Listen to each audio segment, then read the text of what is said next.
On this episode, we are going to explore how to use custom GPTs as a huge shortcut for consistent output in your own voice. Welcome to Automate Your Agency. Every week, we bring you expert insights, practical tips, and success stories that will help you streamline your business operations and boost your growth. Let's get started on your journey to more efficient and scalable operations.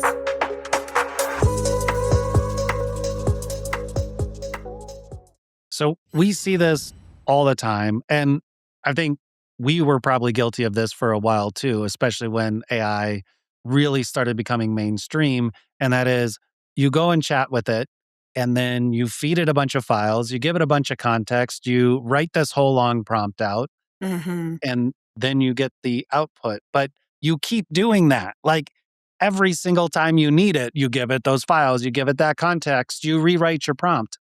The problem is, you might forget a file. You change your prompt a little bit. You have all these inconsistencies, and then that creates differences in the output. Then you get frustrated. You're like, no, I mean like this, or use my voice and all this stuff. And the difference is you're using this as like a one-off versus how do you build a system? So let's talk about how to build a system.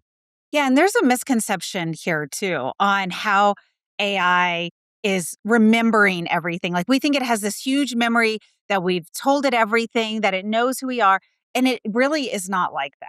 There's limits to the context that it can have for you. And sure, you can call back a previous prompt, you can go back to one of your chats and it can search for it and find stuff, but it is not an all-encompassing thing of everything you've ever said to it. So the custom GPT route is to feed it specific information that it's always going to go back to. So it really helps with voice, tone, how you speak, how you want the content to come out, everything that is specific around that one output. Yeah, even who your audience is that it should be helping you generate ideas for. And, Mike, I think we should probably clarify too that when we say custom GPTs, we're also talking about Gemini gems or Claude projects. It's just, we don't want to have to say every single one of those Yeah, every single this would be a tedious episode if we had to say ChatGPT or Gemini Gems or Claude Project every single time we are referencing it. So for future note, all of those will work. We're just going to say custom GPTs. And we're using them for ourselves individually and for our company every day. And I love hearing how the clients have started using it too. And they're creating custom GPTs for their clients. So, how, if they're creating content for that client, they've fed it with their voice and things like that so that it's helping generate the content that they need to, which I think is a great idea.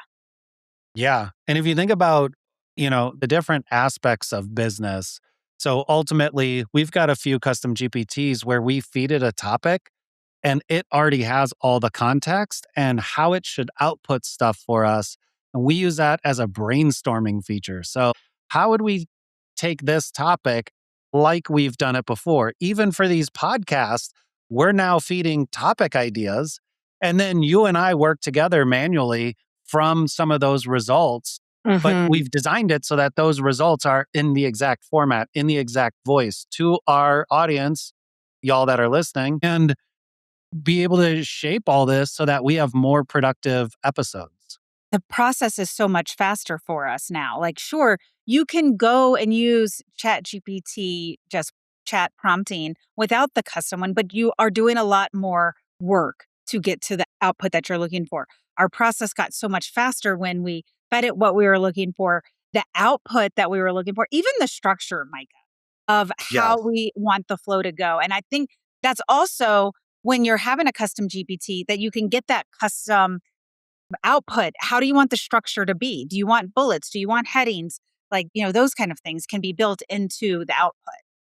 Yeah. If we think about it, when AI, and we've talked about this with like our RAG episodes and different things like that, when AI doesn't have context, it's still going to give you an answer, but it's going to be from the training data and it's going to be pretty much the same as the generic answers that everybody else is getting when they type in, hey, write me a LinkedIn post about X or whatever it is. I guess that gets confusing because X is now Twitter. So we can't say, write me a LinkedIn post about X because then it's, anyway, y'all get what I'm saying, I think.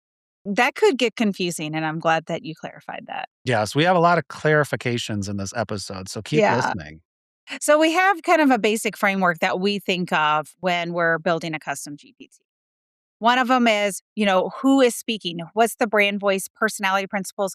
My personality is different from Micah's. So I don't want the same voice or output to be for both of us. I want it to be specific to how I say things versus you, or what we talk about as a company. What's our company voice?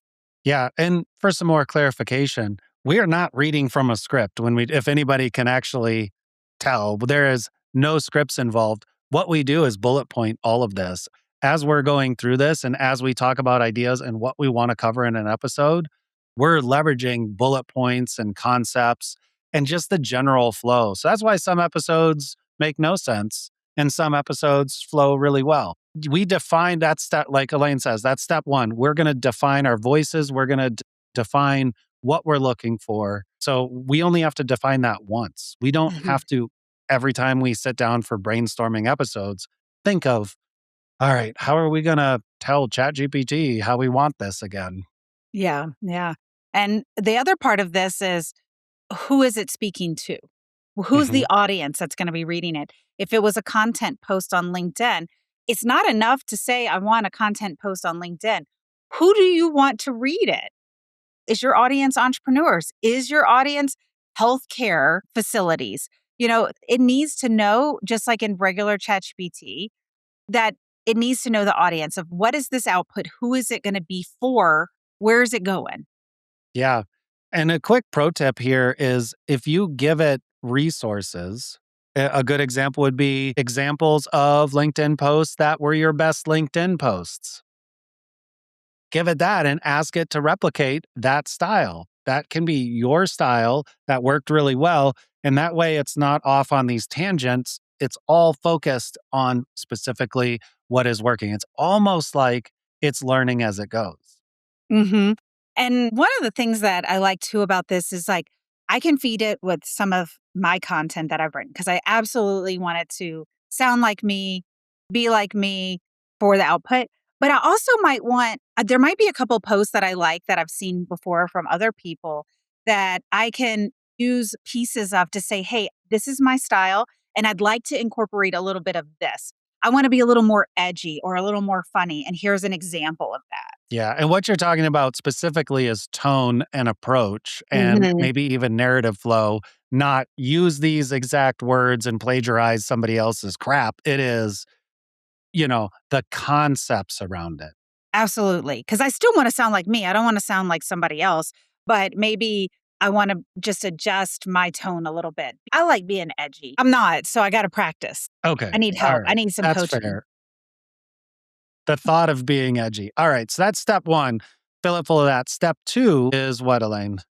Well, you need to think about what kind of do's and don'ts or constraints that you want it to have, because if you leave it wide open on just what you want it to do, but you don't tell it any of the don'ts, then it can still get a little broad in its output.